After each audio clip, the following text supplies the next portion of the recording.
क्या तुमने कभी महसूस किया है कि जितना ज्यादा तुम शिव का नाम लेते हो, उतनी ही ज्यादा कठिनाइयां तुम्हारे जीवन में आने लगती हैं?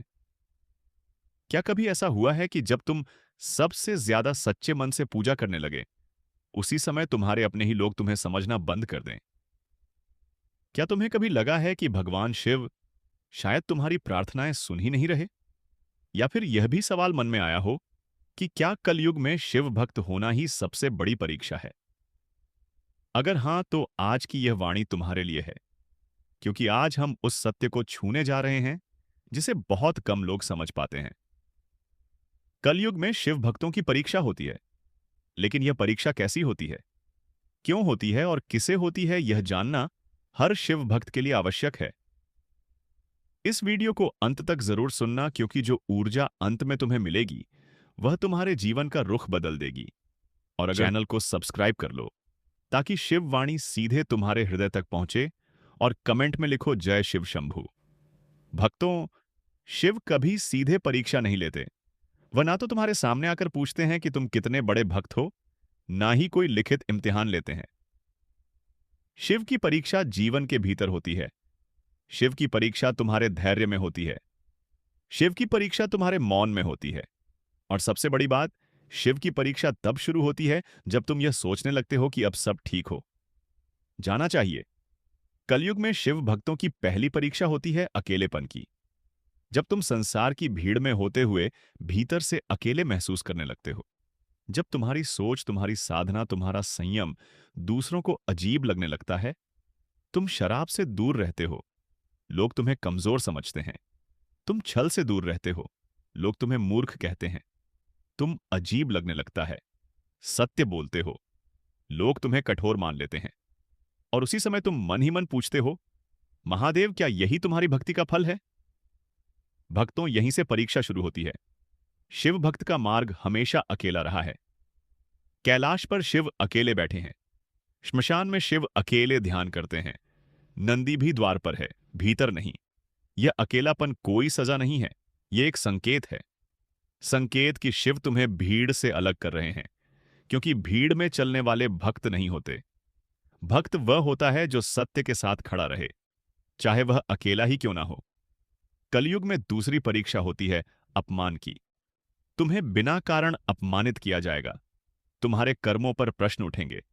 तुम्हारी नियत पर शक किया जाएगा। तुम्हारी भक्ति को दिखावा कहा जाएगा, और यह सब तब होगा जब तुमने किसी का बुरा भी नहीं किया होगा। यह अपमान शिव की परीक्षा है, क्योंकि शिव यह देखना चाहते हैं कि जब तुम्हारा अहंकार कुचला जाएगा, तब भी तुम शिव ही बने रहोगे या रावण बन जाओगे। याद रखो भक्तों, शिव को झुकने वाला सिर प्रिय है, ऊंचा उठता हुआ नहीं। जो अपमान सह सकता है वही शिव के सबसे निकट होता है, क्योंकि शिव स्वयं भी तो अपमानित हुए हैं। नग्न कहे गए, भस्मधारी कहे गए, अवघड़ कहे गए, लेकिन शिव कभी सफाई देने नहीं गए।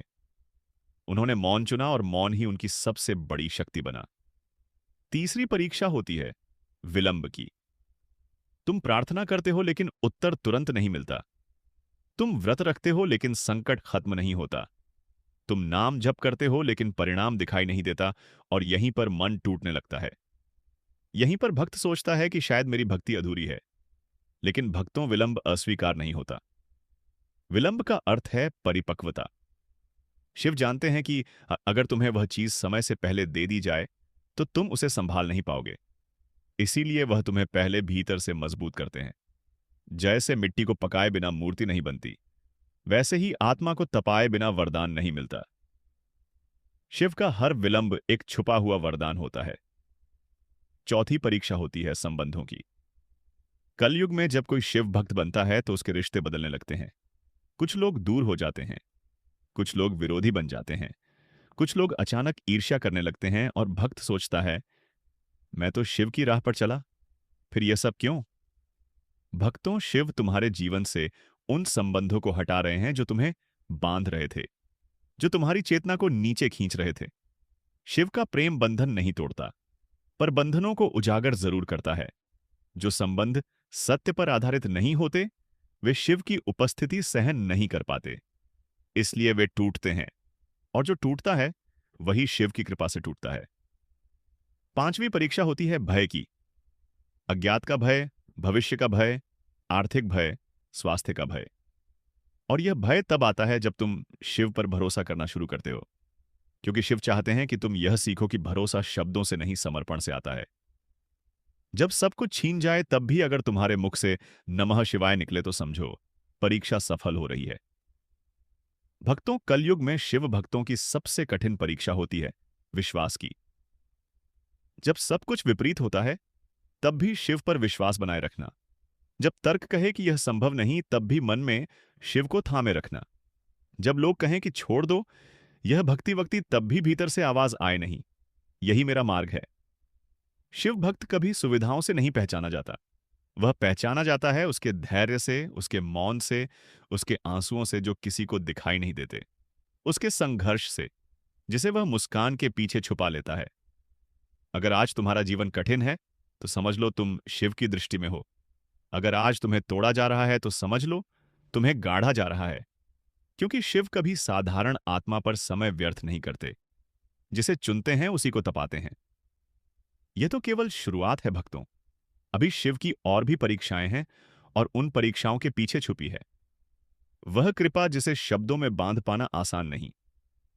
भक्तों, जो परीक्षा दिखाई देती है वह सबसे आसान होती है। जो परीक्षा दिखाई नहीं देती वही आत्मा को बदल देती है। कलयुग में शिव भक्तों की कुछ परीक्षाएं ऐसी होती हैं जिनका शोर बाहर नहीं होता, लेकिन भीतर भूकंप आ जाता है।